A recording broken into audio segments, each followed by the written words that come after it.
1997 Kodiak 400. This is Pop Pop. This thing's been kicking around in the family since 97. My grandfather bought it brand new. Used to take it to Maine to go hunting every year.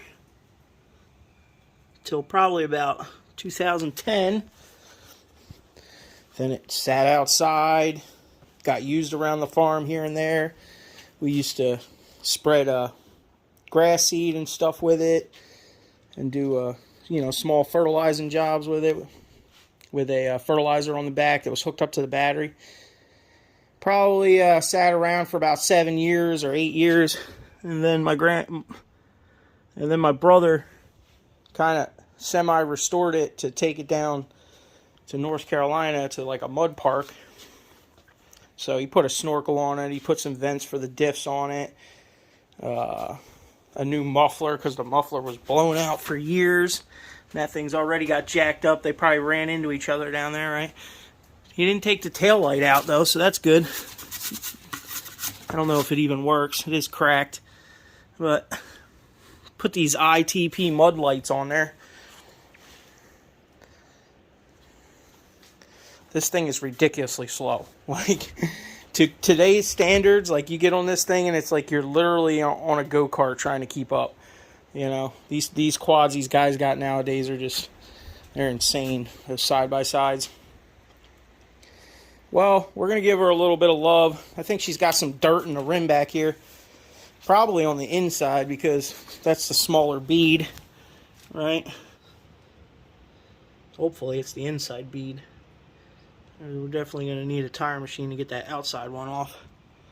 This thing's been a good quad, though. We haven't really had any issues with it over the years, just wear and tear, holes in the seats. This thing's getting, the fuel level is just getting destroyed by the sun. We taped it years ago. I think I'm just going to fill it up with gray silicone and just seal it right up, kind of like this.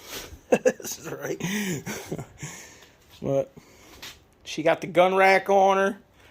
Anyway, I'm going to try to start using this thing a little bit more around here, so it needs a little hug. The relay, the starter relay has been replaced.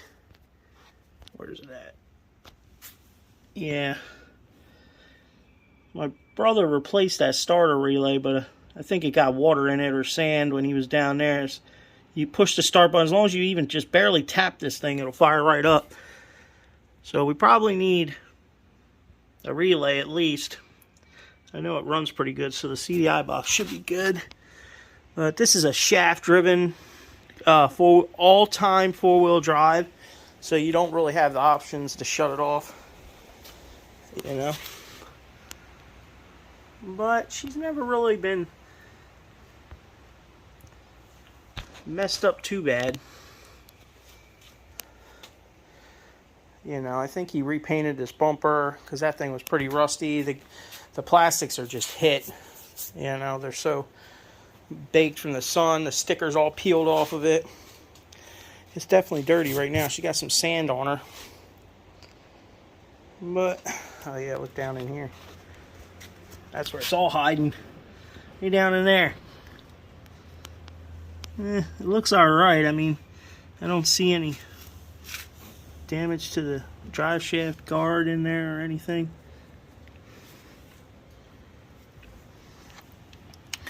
Probably could use an oil change, that's for sure. It's been sitting all winter as of right now. Last summer we were moving it around a little bit.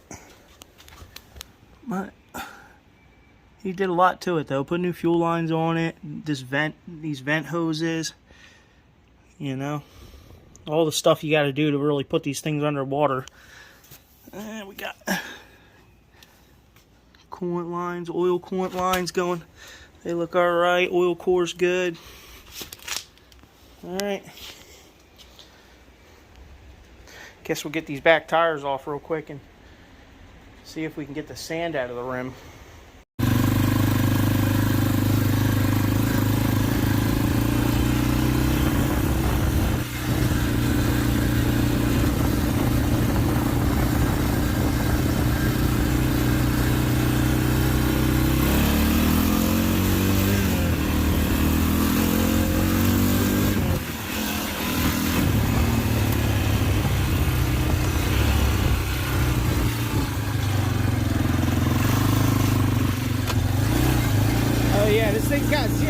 brakes.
Well, I figured I'd do a short video on this thing. I'm going to work on it here and there. We took the tire off and I sprayed some WD-40 in the rim, and then when I was pumping it back up, I just smacked it with a hammer. You know, smacked the tire with a hammer where the bubbles were coming out. It looked like they stopped. So I guess we'll find out in the morning. Definitely need a tire machine to get these things off, though. Can't really do it with spoons. I mean, I guess you could if you had to, but it's not fun. So, you know, she's pretty tattered and weathered. Speedometer hasn't worked in 18 years or whatever it is. I don't even know if we just used the key. I don't even bother messing with that thing over there. He did upgrade the headlights. We got one that works, and this light bar up here works too. Anyway, she's a runner. We're going to start using it a little bit more around here. Maybe I can get like a little cultivator attachment or something and just run 2 tines on it real fast down the blueberry rows and chuck the dirt. Maybe we need to do that, huh?